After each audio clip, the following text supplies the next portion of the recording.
Graça e paz, querida igreja.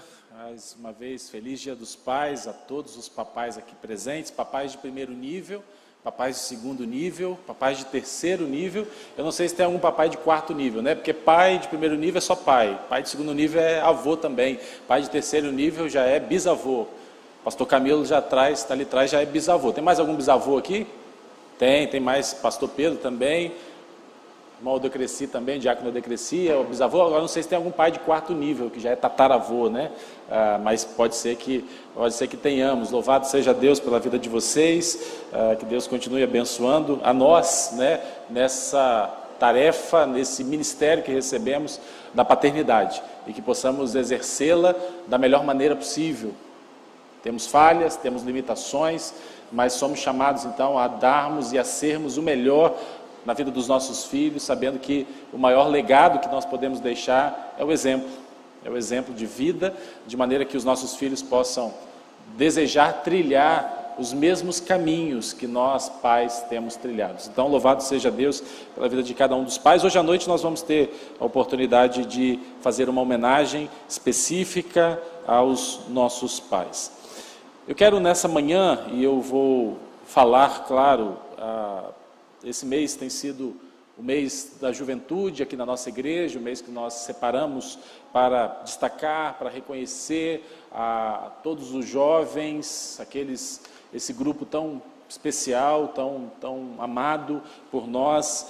E eu quero nessa manhã então trazer a minha mensagem à juventude, mas claro, não falo só à juventude, falo a todos nós que talvez já tenhamos passado dessa fase, já estamos em outra fase, embora eu ainda me sinto ainda interiormente muito jovem, mas eu preciso reconhecer que eu já não sou mais categorizado como jovem, né? Eu já passei dos 35, então a juventude vai aí, né, até os 35 anos. Mas é claro que eu falo a todos nós. Eu quero nessa manhã compartilhar com vocês a mensagem que tem como tema fé e coragem. Fé e coragem. Eu não escolhi um texto específico para essa mensagem, aliás, contrariando as regras da homilética, né, nesse aspecto, mas eu quero destacar alguns trechos, alguns capítulos da Palavra de Deus com algumas histórias que eu creio que são muito importantes e que vão trazer ensinamentos para nós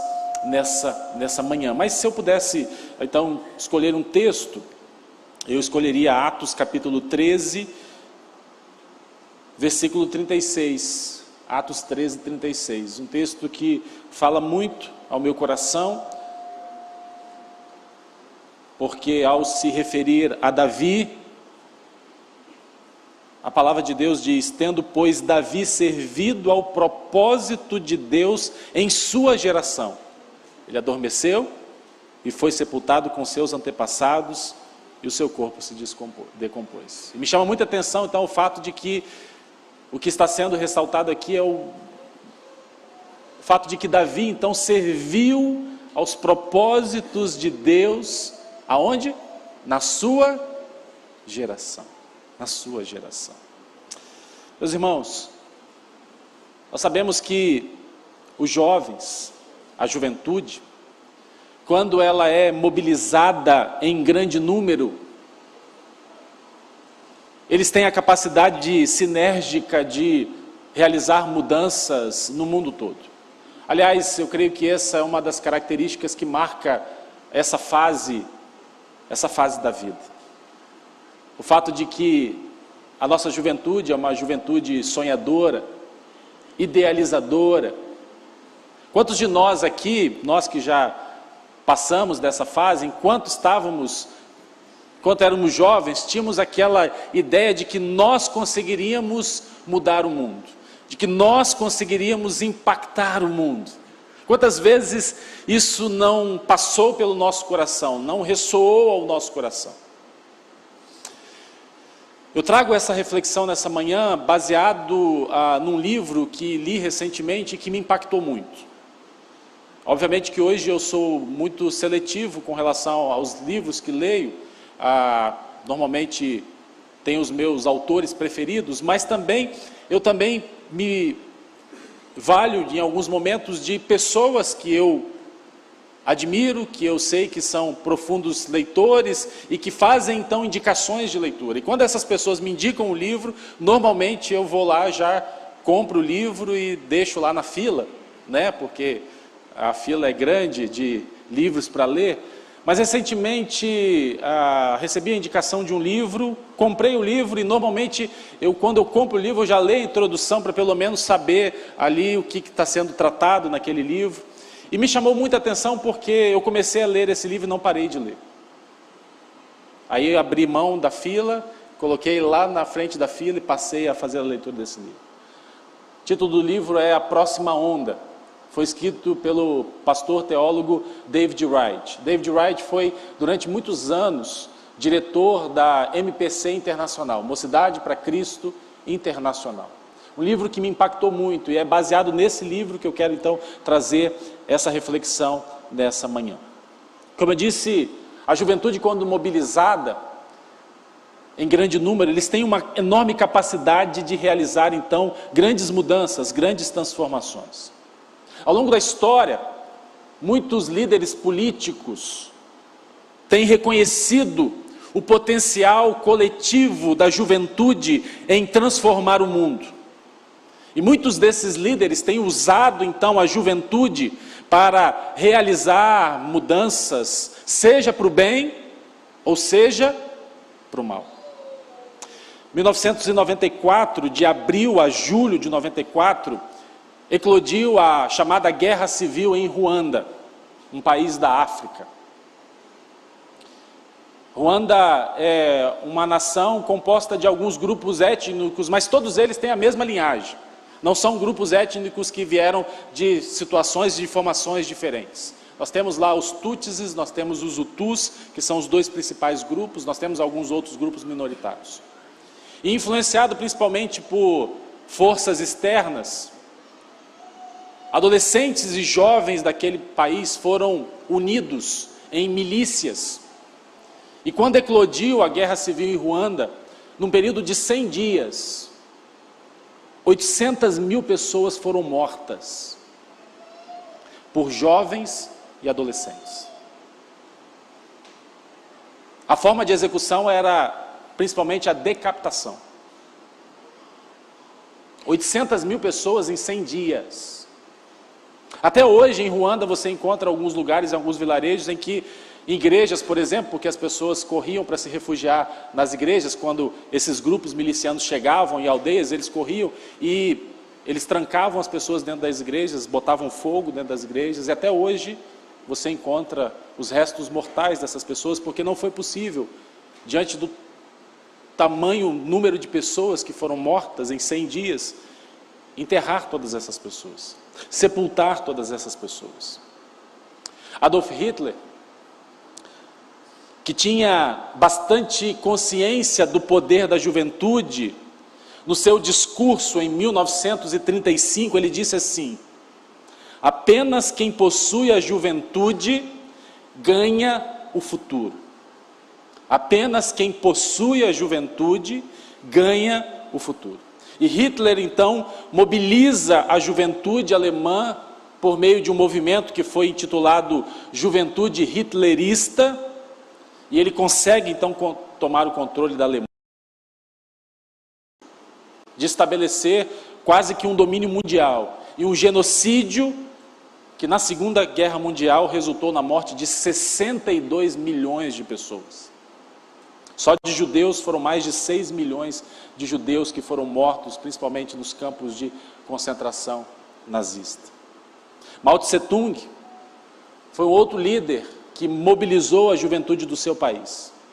E por meio dessa mobilização, ele conseguiu tirar do poder os líderes políticos que estavam à frente do país, e ele assume então o controle da China, através da chamada Guarda Vermelha, grupos de jovens e adolescentes, que estabeleceram os seus próprios tribunais de terror, de crueldade, de controle. Ali na China, milhões de pessoas foram mortas. Outras tantas milhares foram deportadas.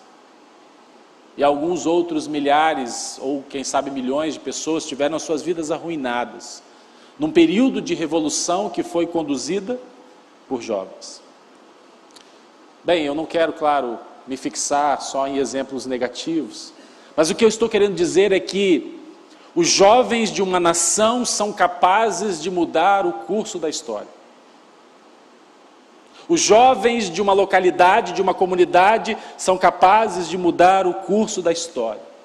Os jovens de uma igreja são capazes de mudar o curso de uma história. Porque, sob a liderança, então, de líderes corruptos e defeituosos, se eles foram capazes de fazer isso, imagine o que acontecerá no nosso mundo, se os nossos jovens estiverem unidos sobre a liderança de Jesus Cristo, o nosso Senhor e o nosso Salvador, o que eles serão capazes de fazer. As mudanças e as transformações que eles serão capazes de realizar.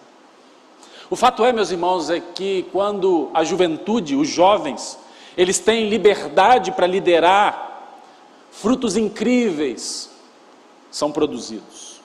Quando eles têm a liberdade de liderar, quando eles têm a liberdade de estar à frente, quando eles têm a liberdade de conduzir, frutos incríveis são produzidos. Porque existem alguns aspectos, algumas características que nós encontramos nos jovens, e duas delas é que eu quero ressaltar com vocês nessa manhã, fé e coragem, que impulsionam, que os conduzem então a iniciativas corajosas, criativas, obviamente ligando essas características às grandes transformações sociais que nós temos vivido no nosso tempo. Nós vivemos num mundo de mudanças, aliás, no mundo de rápidas mudanças, de rápidas transformações. Quando nós pegamos, por exemplo, olhamos para as 3 grandes revoluções que o mundo já tem vivenciado, experimentado, a primeira revolução foi a chamada Revolução Agrícola, a segunda revolução foi a chamada Revolução Industrial, e agora a terceira revolução que nós estamos vivendo é a Revolução Tecnológica. Nós vamos perceber o seguinte: até a chegada da Revolução Agrícola, milhares de anos passaram. Da Revolução Agrícola à Revolução Industrial, algumas centenas de anos se passaram. Mas agora, desde que nós entramos nessa terceira revolução, a Revolução Tecnológica, as mudanças e as transformações têm sido num piscar de olhos, num estalar de dedos. Cientistas, por exemplo, já nos apontam que o conhecimento da humanidade ele tem dobrado a cada 2 anos. Você já pensou nisso? A cada 2 anos, ou daqui a 2 anos, nós teremos o dobro de conhecimento em todas as áreas, em todos os aspectos do que nós temos hoje. As projeções, então, para os próximos anos são de profundas transformações, em todos os cenários, em todos os aspectos da vida. Mas eu consigo perceber que os jovens têm aquilo que nós poderíamos dizer que é uma ingenuidade saudável, porque a ingenuidade ela é saudável em alguns momentos, em alguns contextos. Ser ingênuo é saudável. E o jovem possui essa característica. E essa ingenuidade saudável da juventude produz, então, iniciativas que são corajosas, que são destemidas, que são criativas, e que ligadas a essas mudanças sociais, essas transformações sociais, permitem, então, que os nossos jovens sejam relevantes, sejam efetivos em suas estratégias, principalmente ligada à missão que nós recebemos. A missão, o ide, o pregar o evangelho a toda criatura, a grande comissão que foi estabelecida sobre cada um de nós. Isso somado ao fato de que E hoje eu já começo a perceber isso, mesmo tendo apenas 43 anos, de que esses jovens parecem que têm energia ilimitada, né? Né, Elton? A gente até consegue acompanhar um pouquinho, mas não consegue acompanhar tudo, não. Parece que a energia deles é inesgotável, eles não precisam dormir, eles não precisam descansar, 1 hora, 2 horas, 3 horas de sono para eles é suficiente. Vai eu dormir 2 horas só à noite para saber quem eu serei no outro dia. Talvez você já seja igual a mim. Eles comem qualquer coisa e ainda isso não faz mal para eles. Eles são capazes de ir numa churrascaria à noite, ficar ali durante 2, 3, 4 horas comendo carne. Agora vai eu e você comer carne de noite, para saber quantas horas de sono isso vai nos tomar. Porque eu estava conversando com o Alexandre ali, né? Impressionante, a gente comeu 2 churrasquinhos na sexta-feira, depois do encontro de casais aqui, e os 2 churrasquinhos ali para mim foram pelo menos umas 2 ou 3 horas de sono que eu perdi. Porque eu não conseguia dormir, até fazer um pouco daquela digestão. E os jovens não. Eles comem um boi inteiro e deitam, viram e dormem. É impressionante. Impressionante. Eles parecem que têm essa energia ilimitada. E há uma outra característica também, eles parecem que têm uma fé inabalável diante de Deus. Jovem é corajoso, jovem é destemido. E permitir, meus irmãos, e permitir, Igreja de Cristo, que os jovens liderem, amplia esse potencial para o crescimento. Amplia essa efetividade milagrosa para a realização da missão. É interessante porque os jovens, comumente, eles são chamados de o futuro da igreja. Não é verdade? Normalmente a gente se refere aos jovens e às crianças como o futuro, os futuros líderes, a próxima geração. Sim, obviamente que eles são, posicionalmente falando, o futuro da igreja. Contudo, precisamos ver e enxergar a nossa juventude como líderes atuais, líderes de hoje. Precisamos dar oportunidades para que a nossa juventude esteja à frente. Claro, monitorando, acompanhando, instruindo, capacitando. Eles estão em processo de desenvolvimento. Eu não posso querer comparar um jovem com um ancião de 70 anos, de 80 anos. Mas nós precisamos olhar para a nossa juventude de maneira diferente. Ouso dizer, meus irmãos, que a juventude, eles são peça-chave para que a igreja hoje seja uma igreja relevante. E o nosso chamado hoje é um chamado para ser relevante. O chamado à relevância. Porque a juventude, nós poderíamos dizer que eles são os agentes da mudança. São cheios de esperança, de sonhos, daquilo que pode ser. Ao contrário de muitos de nós que já estão satisfeitos com aquilo que já está posto. Eles não. Pulsa dentro deles um fogo pela transformação, pela mudança. Idealizando aquilo que pode ser. E não satisfeito com aquilo que já é.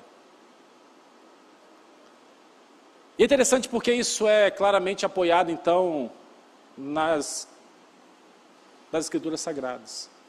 Quando nós olhamos e encontramos na Bíblia inúmeros exemplos de jovens que foram fiéis, tiveram fé e coragem e foram tremendamente usados por Deus, conduzindo um processo de mudança, conduzindo um processo de renovação e principalmente conduzindo um processo de bênção de Deus, não só nas suas vidas, mas na vida do povo de Deus,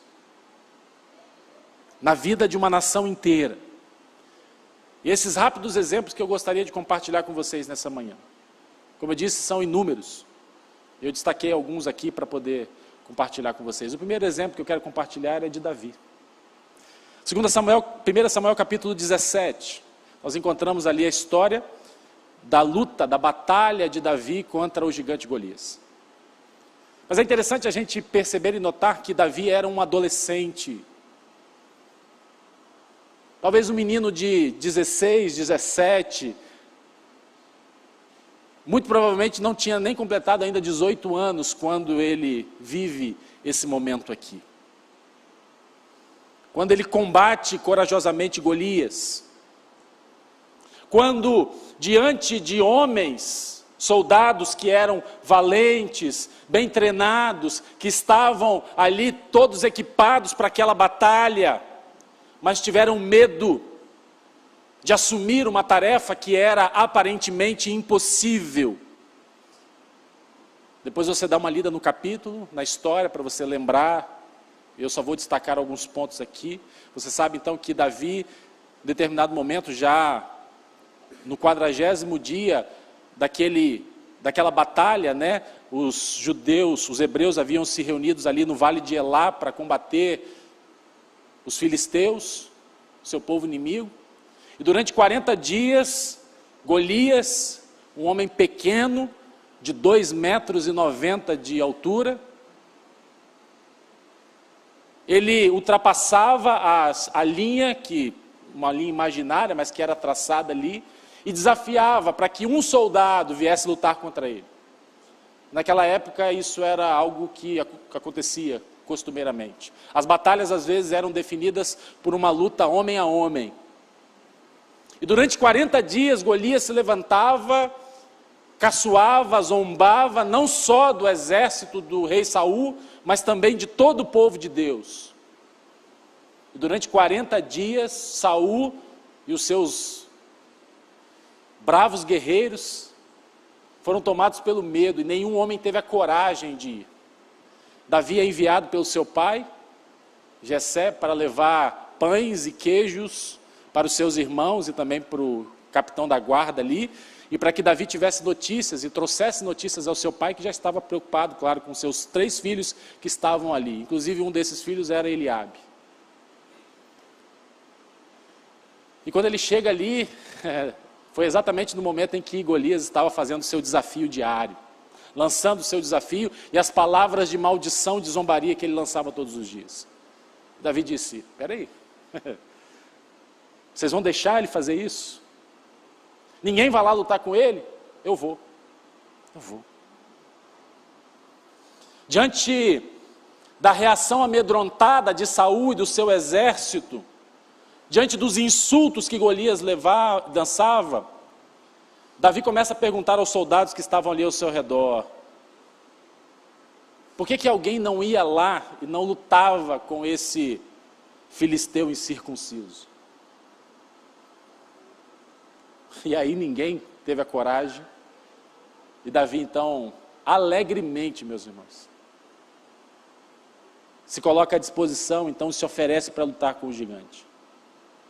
E aí você pensa o que aquilo produziu diante do exército. Primeiro começando com os próprios irmãos de Davi, que tentaram dissuadir ele da ideia, dizendo assim: cara, você vai fazer a gente passar vergonha. Você não vai dar nem para o cheiro para lutar com esse homem. Olha o seu tamanho, olha o tamanho dele. Ele é um guerreiro experiente.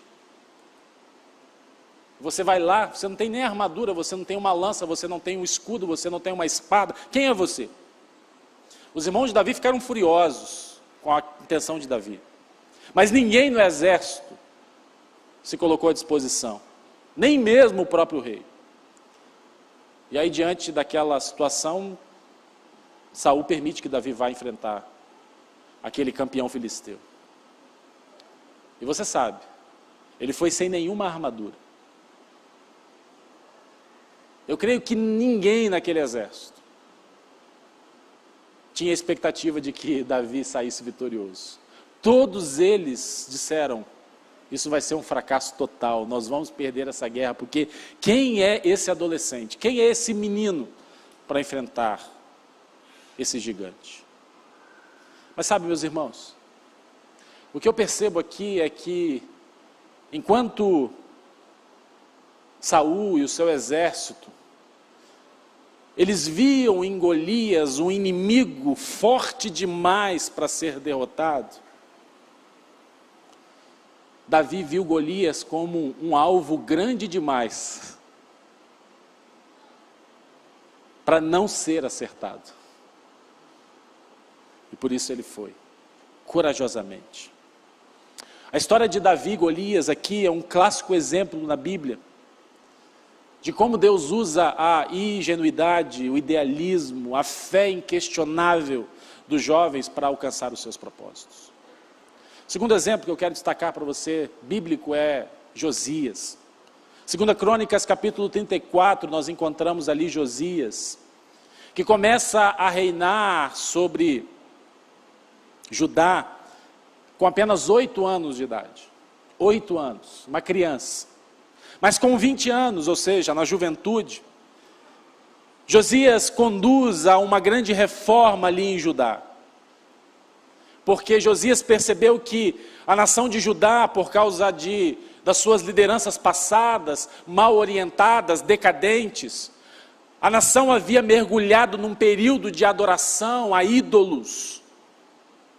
A nação havia mergulhado num período de total negligência a Deus, a sua palavra, aos seus caminhos. E conforme então Josias cresceu no seu papel de líder, de rei daquela nação, ele começou a descobrir então que as práticas religiosas do seu povo estavam muito distantes daquilo que Deus exigia deles. E a história diz então que, na primeira vez que a lei de Deus foi lida para ele, Josias ficou tão perturbado que ele cai em prantos, rasga suas vestes. E esse jovem, com a simples determinação de voltar a viver os valores da palavra de Deus, da lei de Deus, através da sua vida, através da sua liderança, ele conduz então a nação a voltar aos caminhos do Senhor. A paixão de um jovem, o compromisso absoluto de Josias, de aplicar os valores de Deus na sua vida, e a sua disposição de ir contra a norma corrente, conduziram então às transformações daquela nação.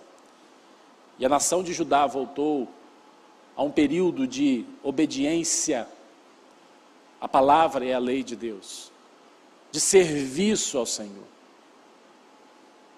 Outro exemplo,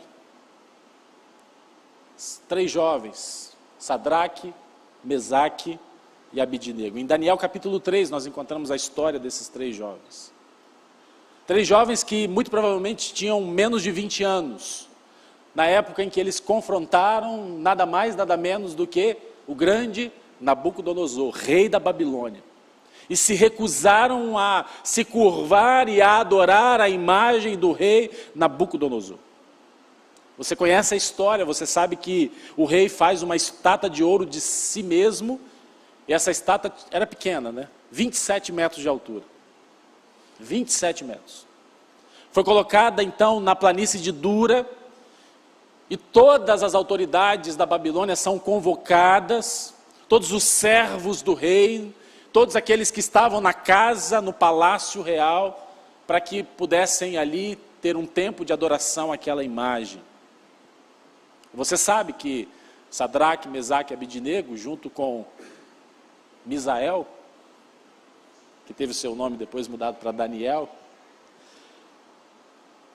eram parte do grupo daqueles jovens hebreus que haviam sido levados e estavam ali em treinamento para servir no palácio do rei.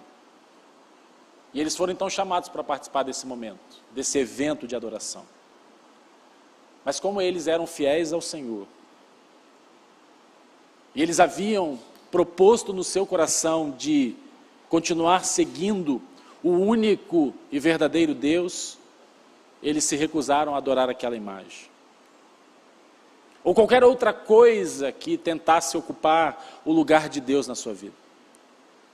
E a história nos diz então que quando a música tocou, todos se inclinaram diante da imagem, mas aqueles 3 jovens permaneceram de pé. Claro, Nabucodonosor ficou furioso. Ameaçou jogar aqueles 3 jovens na fornalha, se eles continuassem a desafiar a ordem real, o decreto real. E aqueles 3 jovens, mesmo diante da ameaça de serem queimados vivos, eles permaneceram firmes no seu compromisso com Deus. E eles declararam que eles criam que Deus era capaz de os libertar da fornalha, se assim o desejasse. Mas também eles creram que se Deus não desejasse os libertar, e se eles morressem ali, valeria a pena morrer, mas não se curvar diante de qualquer ídolo, adorando qualquer outro Deus, qualquer outra divindade que não fosse o único e verdadeiro Deus. E o que Nabucodonosor fez? Manda lançar eles na fornalha.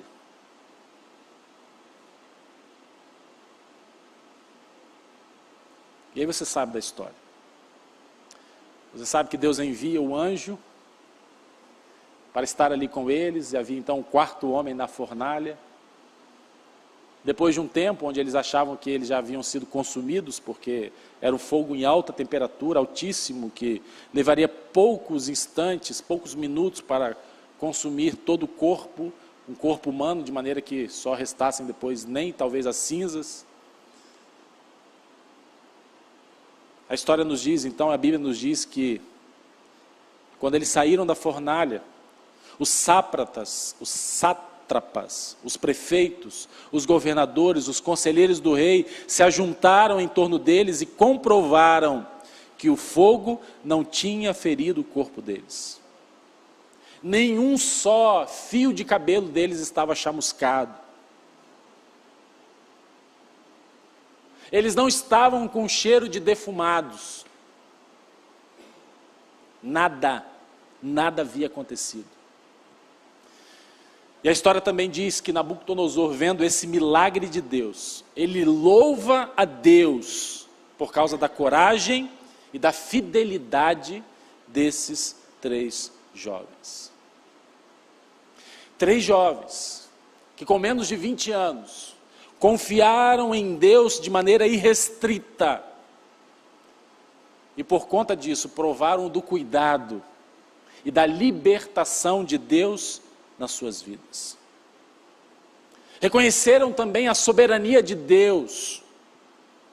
Estavam preparados para morrer por Deus, em nome de Deus e para Deus, se Deus assim exigisse deles. Meus irmãos, esses 3 jovens, por causa do seu testemunho e principalmente do seu caráter, eles puderam apresentar ao rei da Babilônia o único e verdadeiro Deus. Eles mudaram o foco espiritual da nação mais poderosa do mundo antigo. Que belo testemunho. Que belo exemplo que nós temos. Quer um outro exemplo? Falei de 4 homens, deixa eu falar de uma mulher. Esther. A história diz que Esther era ainda uma adolescente, ou no máximo estava na casa dos 20 anos, quando ela arrisca de boa vontade a sua vida por causa do seu povo, por causa dos judeus.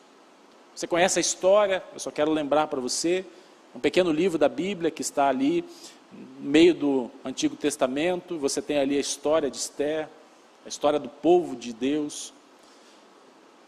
Amã, que era o líder corrupto na corte do rei Xerxes, ele havia convencido o rei então a aprovar um plano, e o seu plano era exterminar todos os judeus que viviam exilados na Babilônia.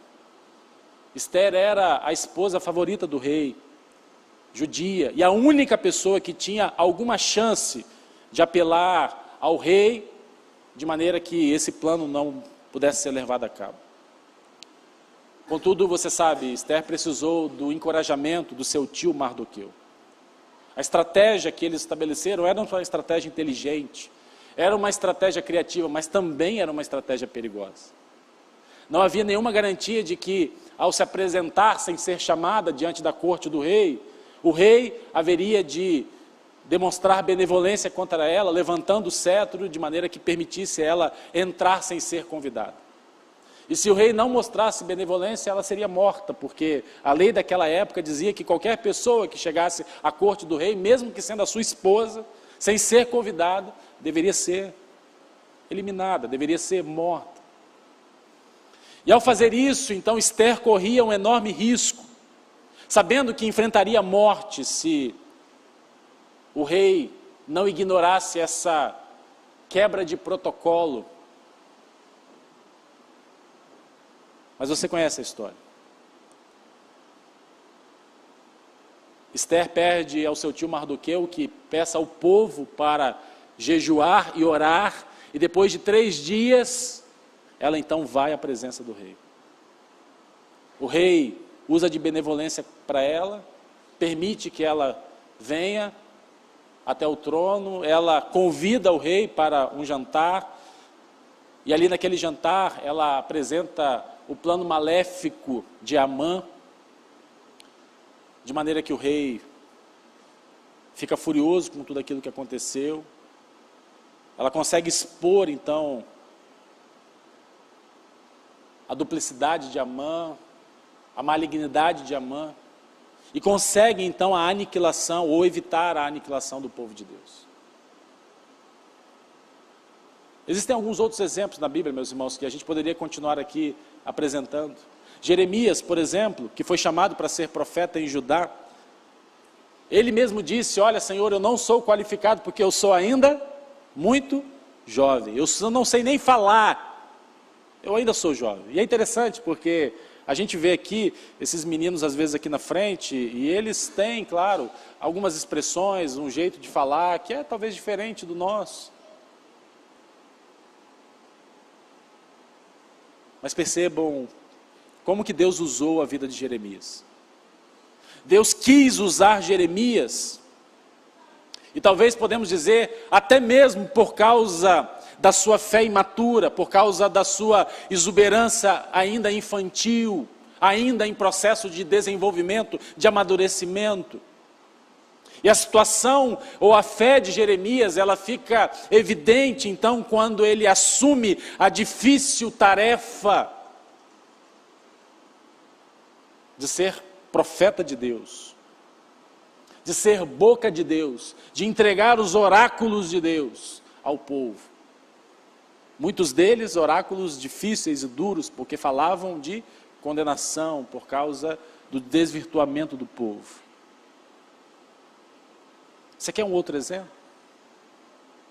Maria de Nazaré, provavelmente ainda no meio da adolescência, quando foi escolhida para ser a mãe do Salvador do mundo. Ela simplesmente confiou. Mesmo sabendo de todos os riscos e de tudo aquilo que lhe acompanharia, ela aceita a vontade de Deus para a sua vida. Ela não questiona o plano de Deus. Ela simplesmente diz: eu sou uma serva do Senhor, faça comigo conforme a tua palavra. E para fechar, meus irmãos, embora o Novo Testamento não revele a idade dos discípulos de Jesus, a maioria dos comentaristas bíblicos nos apontam então que todos eles eram jovens, todos eles, na casa dos 20 aos 25 anos. Provavelmente nenhum dos discípulos tinha mais do que 30 anos quando foram chamados pelo Senhor. Quando foram chamados por Jesus para fazer parte do seu colégio apostólico. Para ser esses homens que, após a morte e a ressurreição de Jesus, seriam aqueles que alvoroçariam o mundo. E se nós estamos aqui hoje, nós devemos também parte à fé exuberante desses homens. Alguns deles que pagaram com a sua própria vida, que foram martirizados, que foram sacrificados. De maneira que o amor de Deus, o perdão de Deus, a graça de Deus, o Evangelho fosse então pregado pelo mundo todo. Nós vivemos nesse tempo de tantas transformações e dessa revolução tecnológica, e eu não tenho dúvida de que os nossos jovens hoje serão aqueles que hão de impactar essa geração. Serão aqueles que hão de ser os agentes de mudança e de transformação. A questão é, você jovem tem aceitado esse desafio que é colocado para você? Você tem se colocado à disposição para servir? E é claro, falo aos jovens de maneira especial porque nós estamos no mês da juventude, mas esse chamado para servir é um chamado para todos nós. Seja você criança, seja você junior, seja você adolescente, seja você jovem, seja você adulto, seja você na melhor idade. Temos diante de nós o desafio, meus irmãos, mas esse desafio é um desafio que vale a pena. O chamado para sermos os agentes de transformação. Levando o Evangelho a cada vida, a cada pessoa.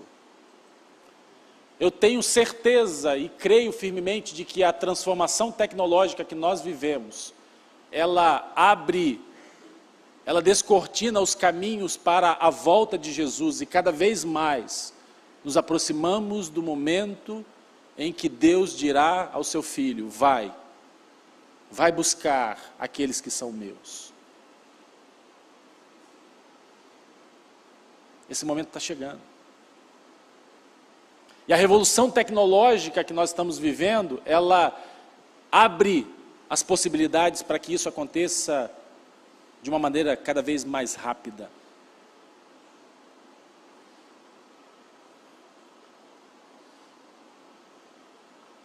Queridos jovens, diante de vocês está o desafio. Da mesma maneira como aconteceu com Davi, que vocês possam servir a geração de vocês, usando a fé e a coragem. Tomando como exemplo esses homens e mulheres, esses jovens, que nós tivemos a oportunidade nessa manhã, de pensar e refletir, de maneira que possamos servir ao Senhor. Proclamando o Evangelho, levando a mensagem de salvação a cada bairro, a cada cidade, a cada lar, a cada vida, a cada pessoa. Deus está procurando homens e mulheres, sejam eles crianças, adolescentes, jovens ou adultos, mas que sejam homens e mulheres de amor, de coragem, que tenham em seus corações o amor de Deus, o amor que quer salvar cada pessoa, cada homem, cada mulher. Deus não está precisando de pessoas, e faço menção dessa canção, de um quarteto chamado Arautos do Rei. Muitos de vocês conhecem, muitos de vocês apreciam. Não parece não, mas eu já cantei em quarteto. Então gosto muito, aprecio muito. E na música Servir, uma das estrofes dessa canção diz: Deus não precisa de alguém de intelecto incomum, e nem está buscando alguém só para ser mais um. Embora chame a muitos, bem poucos querem vir. Venha, então você servir. Venha com coragem, amor e compaixão, cheio de bondade e santa convicção, sem temer a morte, se Cristo te pedir. Venha, então você servir. Que a nossa juventude seja então marcada, caracterizada por uma juventude de fé e coragem, que há de impactar a sua geração. Que nós, como igreja, possamos sempre orar, incentivar, permitir e abrir os espaços para que os nossos jovens, a nossa juventude, esteja atuando, esteja liderando, esteja conduzindo. Sim, eles vão errar, eles vão falhar, eles estão num processo de amadurecimento, de transformação.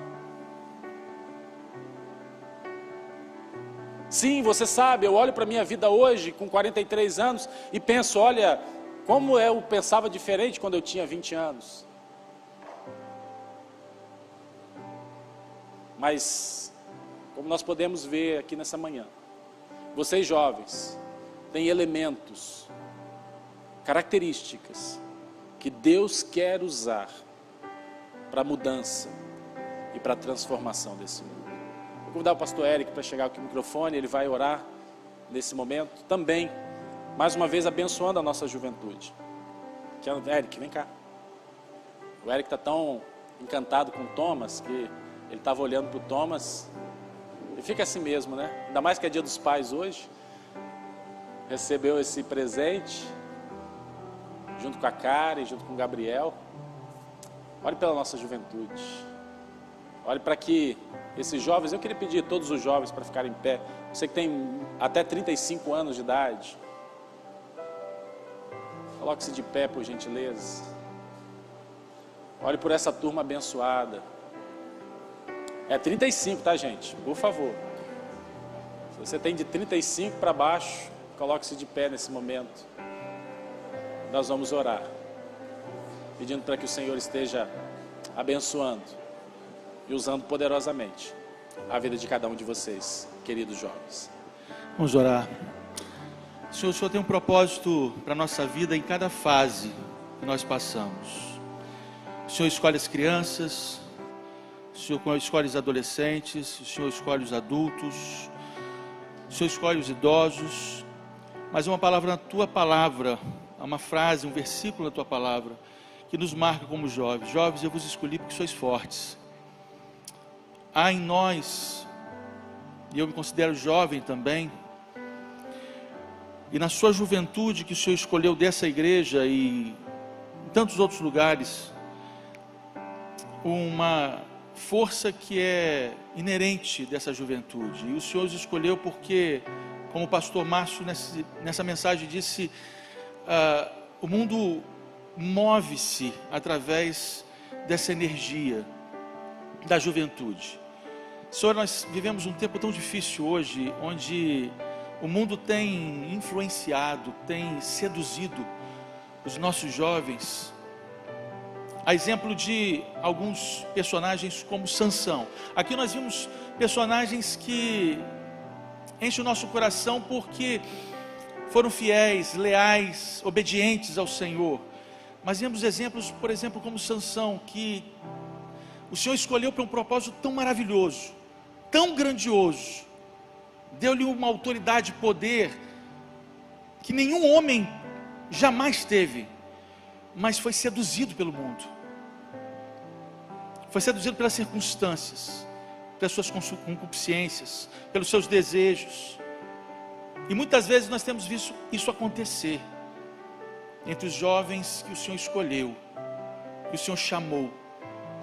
Senhor, em nome de Jesus, renova o nosso coração, renova o coração da sua juventude, a juventude da PIB-PS, a juventude que o Senhor tem levantado nas igrejas em geral, em campos, nesse país, para uma tarefa que só eles podem fazer, de construir de fato uma igreja que está às portas, logo ali, daqui a 20 anos, como nós fomos algum tempo atrás, quando nós tínhamos 20, 18 anos, e como o pastor Márcio aqui falou, tínhamos uma mentalidade, uma ideia, uma visão diferente da que temos hoje.